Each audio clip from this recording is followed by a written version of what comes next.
I deny everything but what I have all along admitted. The design on my part to free the slaves.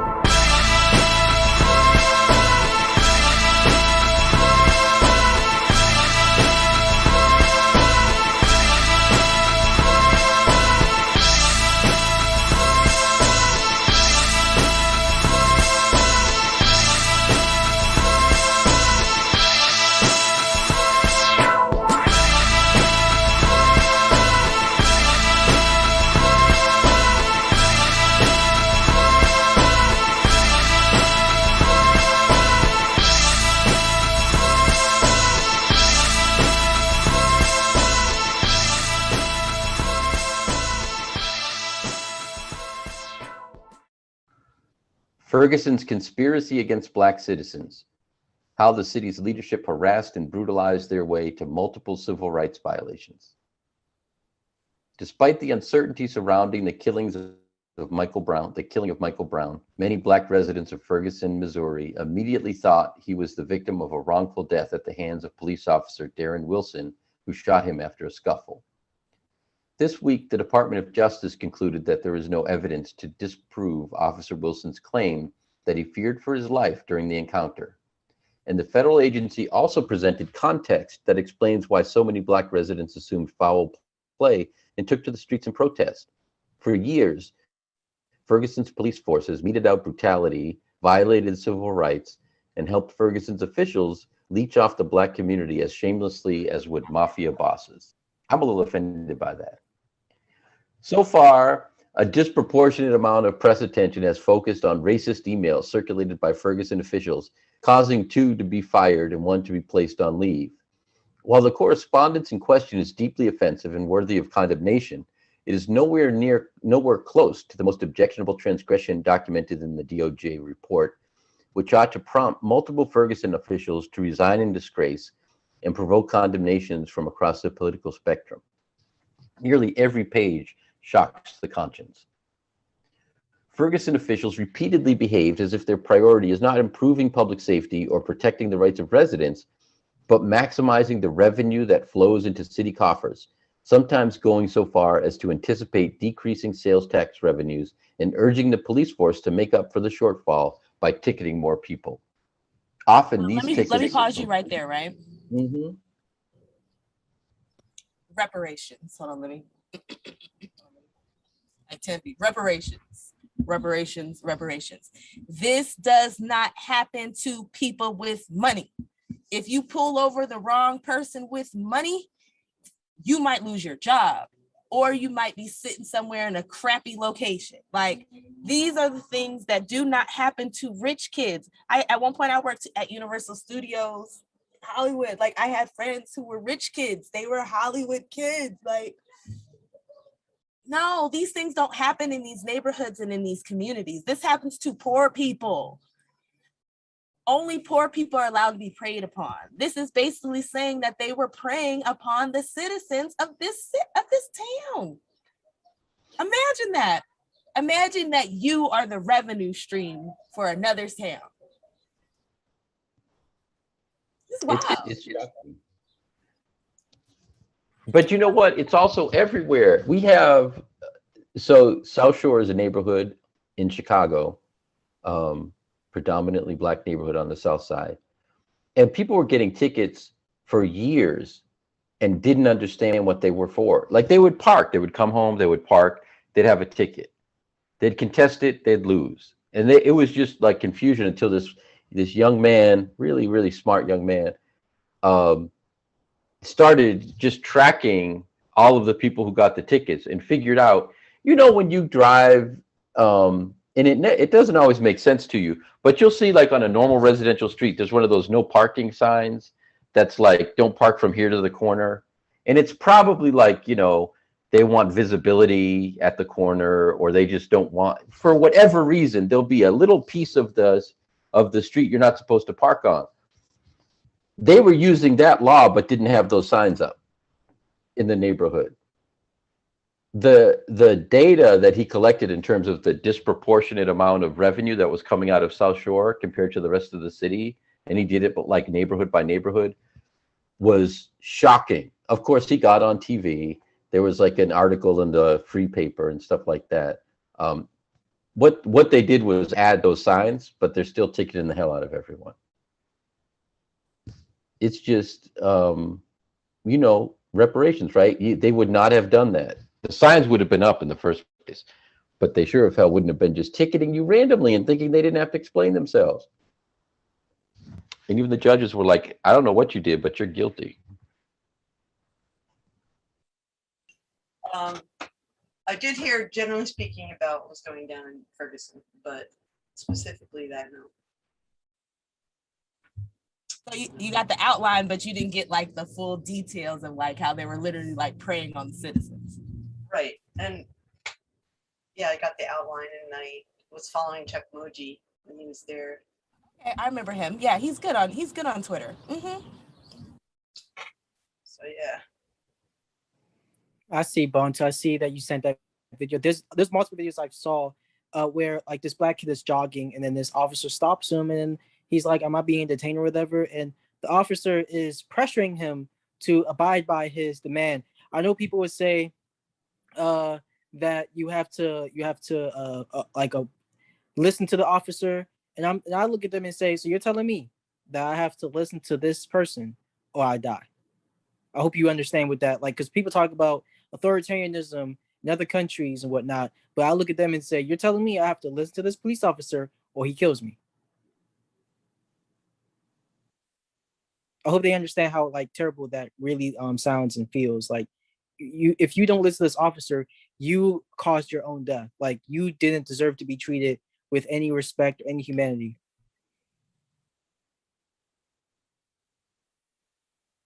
There's even like other videos where you have two black men sitting in a car and it's a rental and the officer comes and stops them. And then like the officer asks him, so is that your keys there? And he's like, yeah, I just start the ignition. That's how I just drive the car. Then the officer takes the car keys and puts on top of the vehicle so he can't drive if anything happens to him. Then he's saying like, your friend's looking at me weird and I smell marijuana in the car. Like they literally stop people at gas stations to say, I smell marijuana in the car, I have to go and tow your vehicle. But that means the person can't even get home because you basically towed their vehicle. Like there's so many things that comes at a cost. And as a poor person, that's a tax. Keep going. I'm sorry. It never stops because even another situation where this guy was taking care of this special needs person and they was running around and the person was trying to keep them calm and the police showed up and the guy was on the floor with his hands up and they shot him in the thigh. And then he asked the officer, why you shoot me? And he was like, officer, I don't know.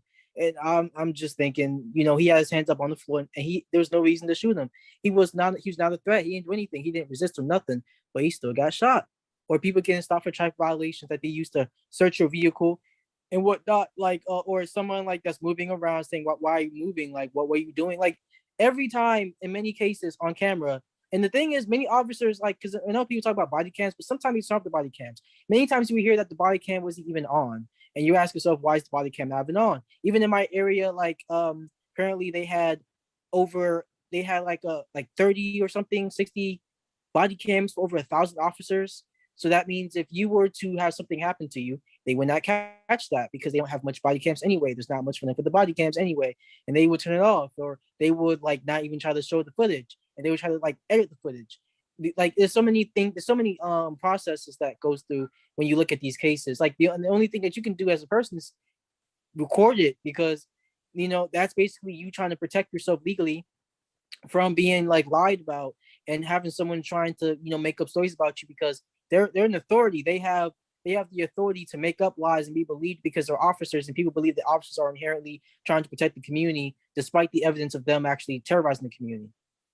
So like, and there's another situation where this guy was at school and like doing this work study, picking up trash around, and this officer came around and he was like, hey man, can you give me your ID and whatnot?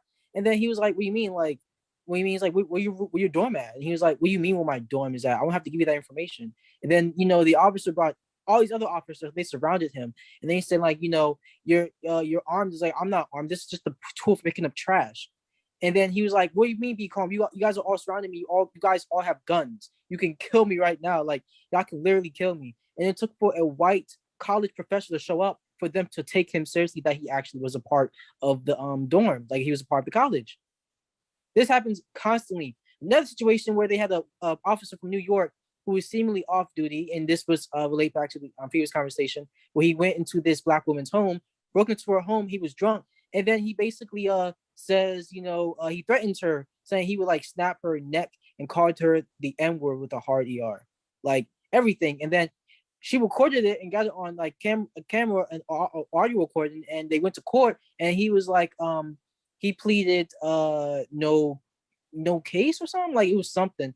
And then she was like, we got it on audio, like you can't just act as if you didn't do this and didn't say this, and then they was asking, what is this person doing to the police if they're saying this to me? This happened last year. There's a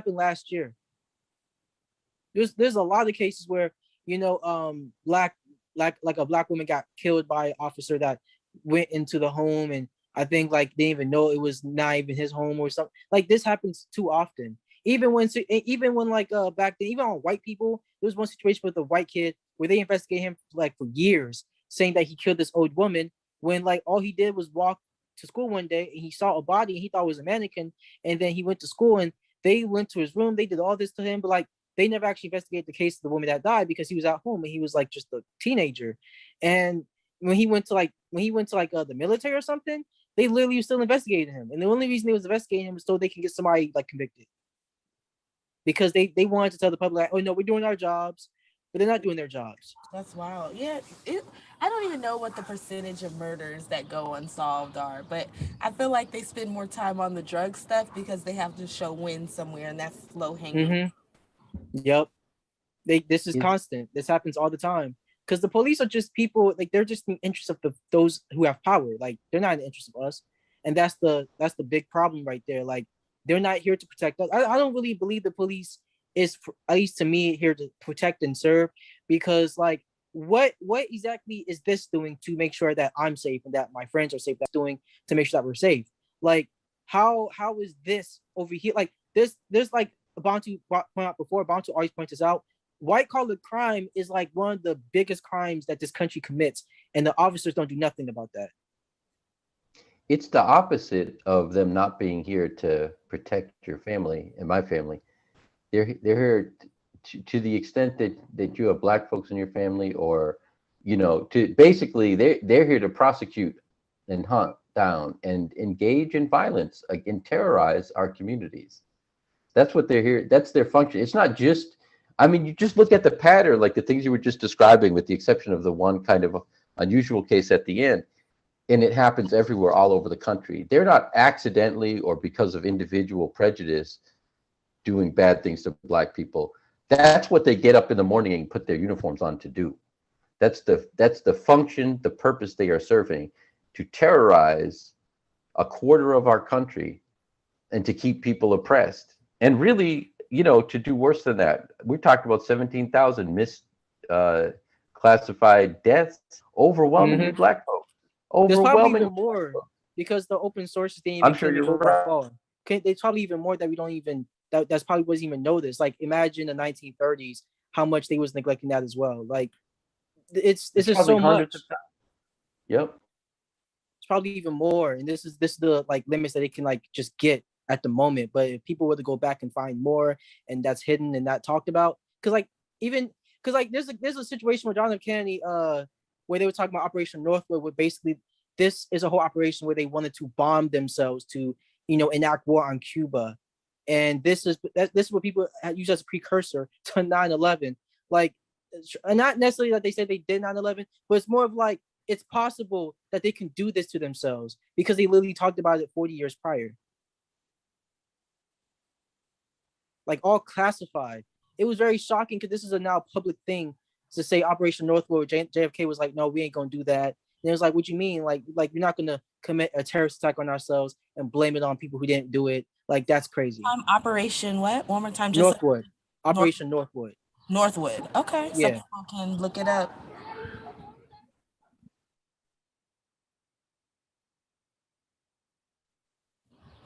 All right. Oh, we still got to go back to the article. Ooh. Yep. Go ahead, Gabriel. You got to unmute yourself. I know Scorpio be burning down the house, and then you just want to start going. Go ahead. The richness, Sam, the richness, it's like an abundance that you've organized here. So I'm gonna edit this out, but I've already. Okay, you want me to keep reading?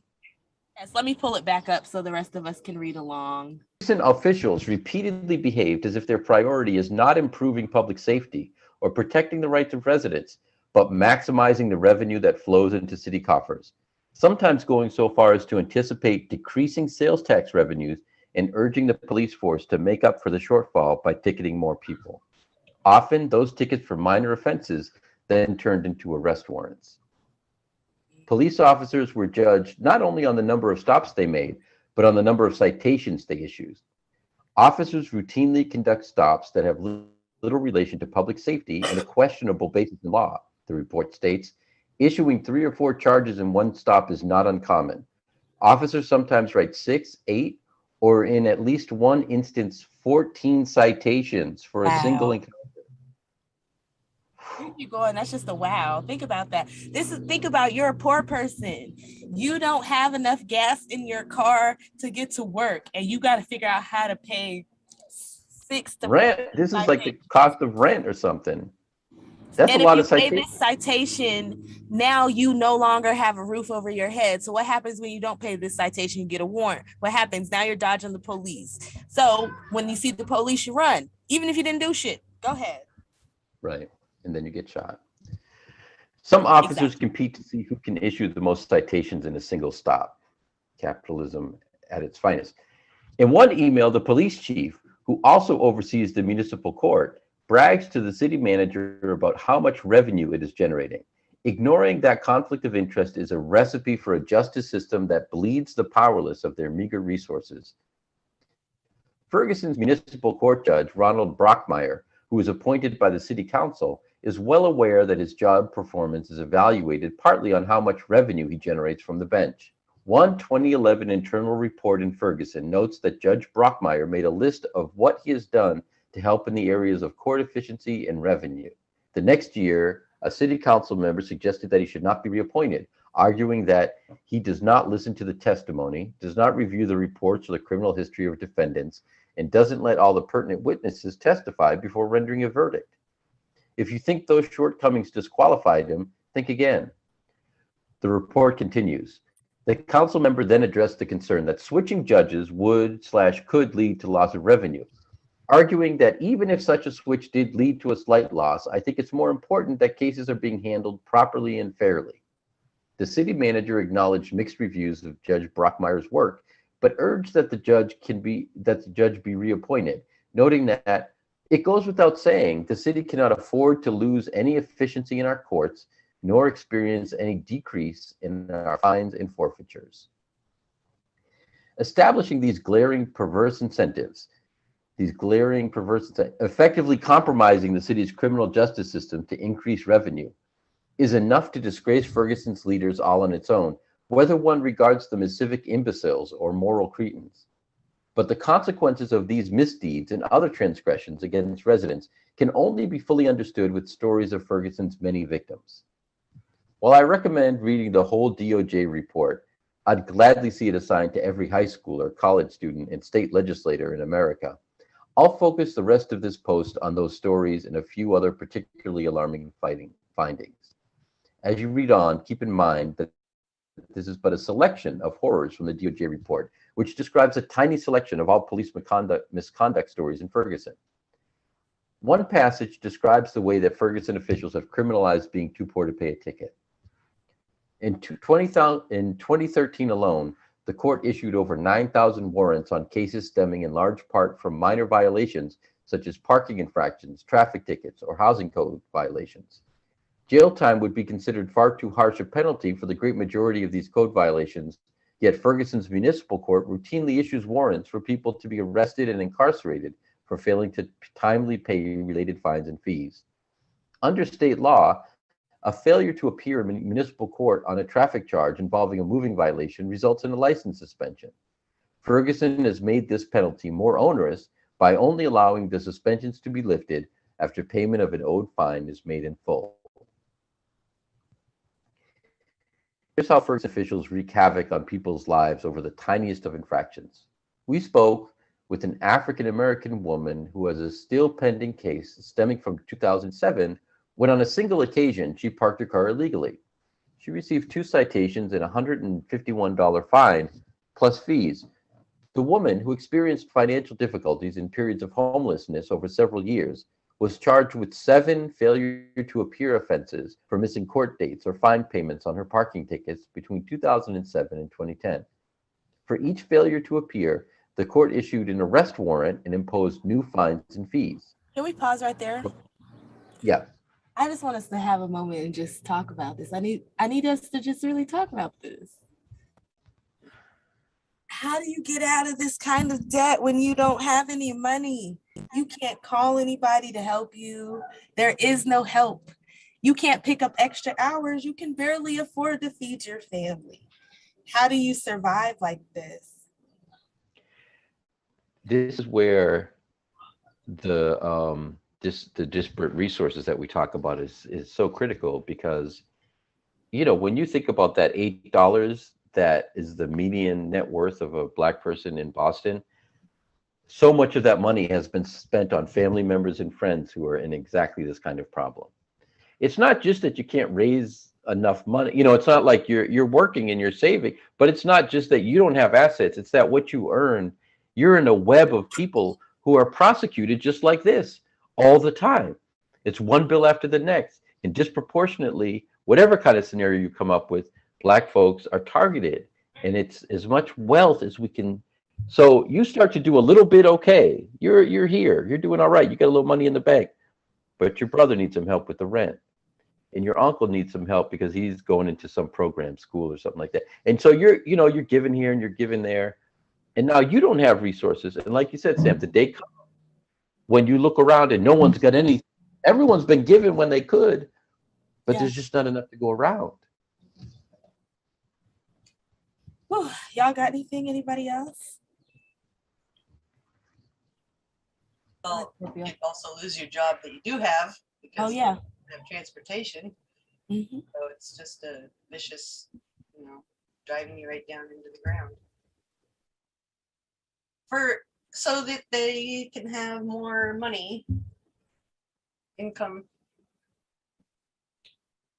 But not to fix the streets or anything, to pay themselves, go to conventions, things like that. Stuff like that. Go ahead, Scorpio. I know you had something. It's just crazy that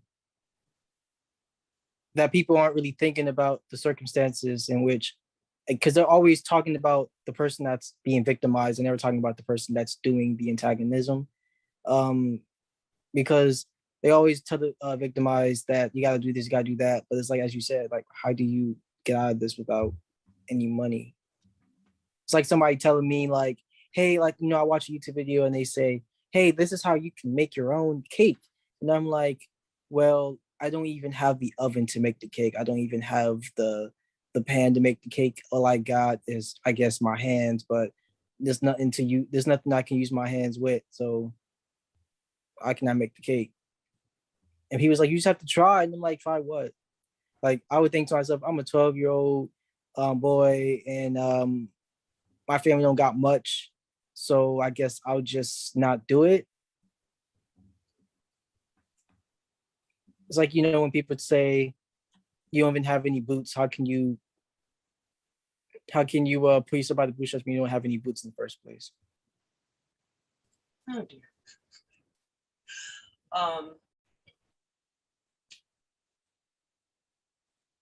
May seem obvious, but I personally don't feel that anyone should be starting and struggling in this world today. Like, I turned around one day and it was one of those, we saw one earlier, there was a, you can adopt a child and send them 24 days, $24 a month and change their lives. And what about here?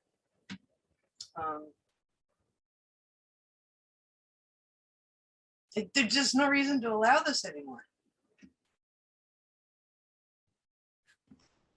You sound like a socialist, Patricia. Yeah, I kind of do.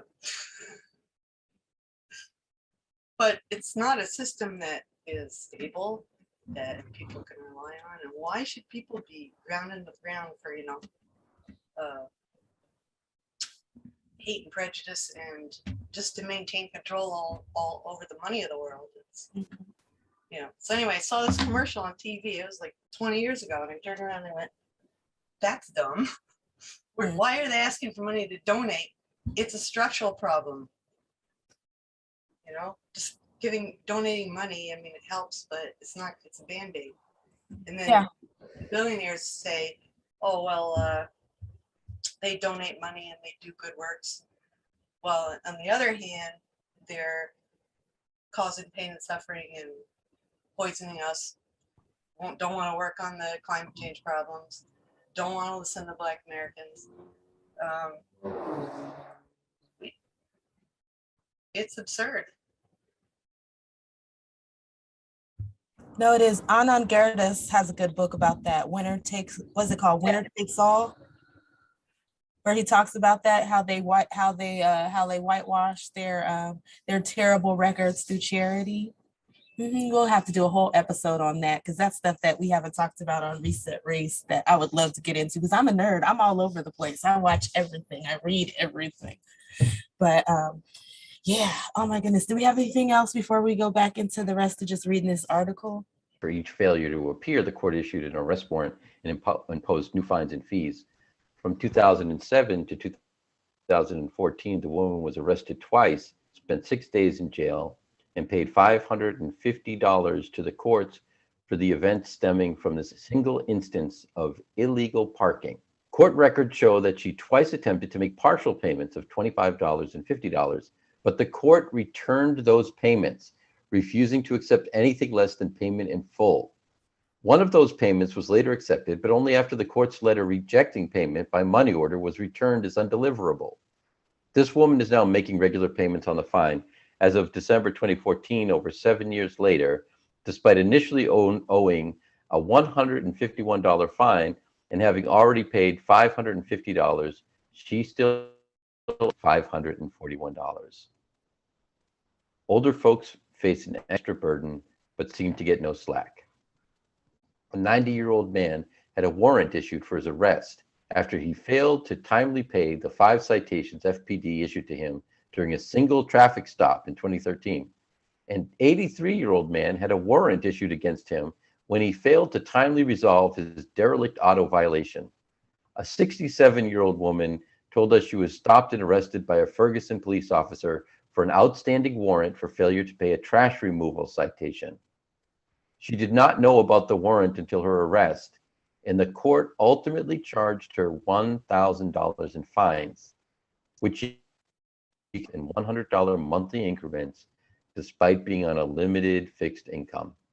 We have heard similar stories from dozens of other individuals and have reviewed court records documenting many additional instances of similarly harsh penalties, often for relatively minor violations. Here's an incident that caused a Ferguson resident to lose a job he had held for years. In the summer of 2012, a 32-year-old African-American man sat in his car cooling off after playing basketball in a Ferguson public park. An officer pulled up behind the man's car and demanded the man's social security number and identification. Without any cause, the officer accused the man of being a pedophile, referring to the presence of children in the park, and ordered the man out of his car for a pat-down, although the officer had no reason to believe the man was armed. The officer also asked to search the man's car. The man objected, citing his constitutional rights. In response, the officer arrested the man, reportedly at gunpoint, charging him with 8 violations of Ferguson's municipal code.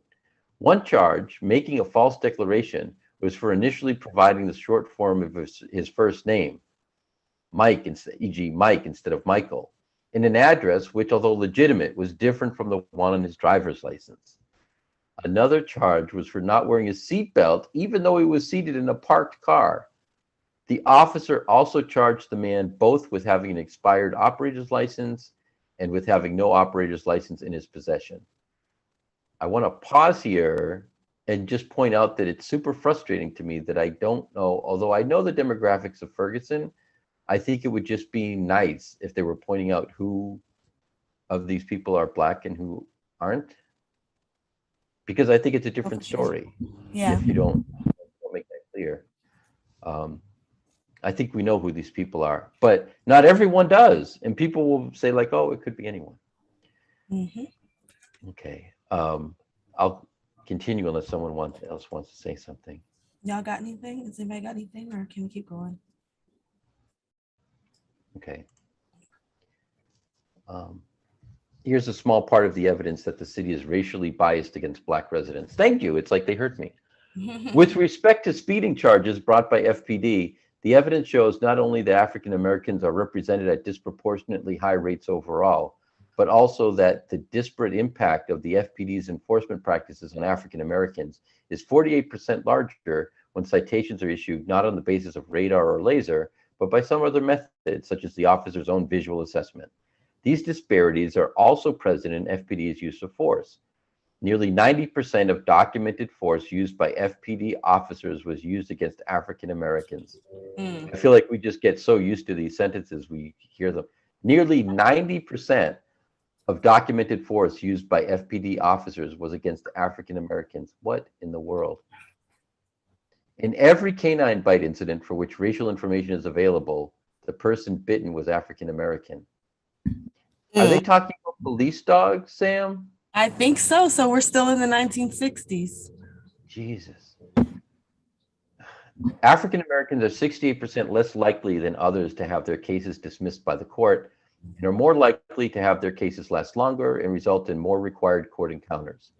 African Americans are at least 50% more likely to have their cases lead to an arrest warrant and account for 92% of cases in which an arrest warrant was issued by the Ferguson Municipal Court in 2013. Available data show that of those actually arrested by FPD only because of an outstanding municipal warrant, 96% are African American. Our investigation indicates that this disproportionate burden on African Americans cannot be explained by any difference in the rate at which people of different races violate the law. No kidding. Rather, our investigation has revealed that these disparities occur, at least in part, because of unlawful bias against and stereotypes about African Americans. We have found substantial evidence of racial bias among police and court staff in Ferguson. For example, we discovered emails circulated by police supervisors and court staff that stereotype racial minorities as criminals, including one email that joked about an abortion by an African American woman being a means of crime control.